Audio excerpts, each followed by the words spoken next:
Welcome. I'm Dr. Michael Paterson, EMDR Europe Accredited Senior Trainer. A question I am sometimes asked by people training in EMDR therapy is, how do I engage somebody who doesn't want to be there? Well, the answer to that question doesn't apply specifically to EMDR therapy, but in this video I will explain how I handle it. Please join me. When I think of a scenario where a client doesn't want to be there, it's somebody sitting there with their legs crossed, arms folded in front of them, the face like this, as if they're sucking a lemon. So their body language alone is telling me this person doesn't want to be here. So I would start off in a friendly enough manner and doing the introductions and ask, well, what brings you here? My wife says I've got anger issues. And I get a sense that you don't want to be here. No, I don't. But you mentioned there your wife says you've got anger issues. Well, what would make her say that? Well, sometimes I get angry with her. Oh, right. Okay. And is it causing a problem in the relationship? Well, she thinks it is, but it's just me. Okay, I see. If you weren't having these disagreements, maybe rows with your wife, would things be much more harmonious at home?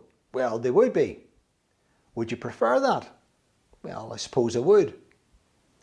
How would you feel about looking to see what perhaps I might be able to do to help you not be triggered into this anger at home? Well, that would be okay. Right, so can I ask you to think about that recent situation where you got angry and your wife was upset? Yes, I've got it now. Okay, so can you bring up a picture in your mind? Yeah, I've got it, yeah. And can you tell me what was happening? Well, she said something to me and I felt as if she was putting me down.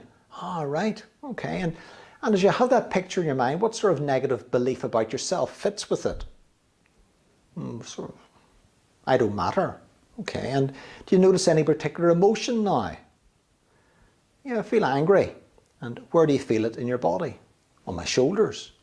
So if you think of those words, I don't matter, noticing that anger and the feeling in your shoulders, hold them together. Allow yourself to float back in your memory and just be aware of what comes to mind for you. So we allow the client then to float back, and then whatever memory comes up, note it down. Try floating back even further again. By doing this float back technique, it allows our clients to recognize what the source of this present issue might be for them. At this point, I would introduce EMDR therapy. So there's a particular therapy I'm thinking of that might be able to help you with this. It's called EMDR therapy. It stands for eye movement desensitization and reprocessing. What we can do is work on those past memories that have led down this negative belief about yourself, and then any present triggers that remain, and then prepare you to deal with the future in a desired way. By dealing with the past, the present, and the future, it means that this situation won't trigger you into a state of feeling, I don't matter. Right, the client would say at this point. So if they want a more harmonious existence at home, well, this makes sense for them. What I was using there were basic motivational interviewing techniques.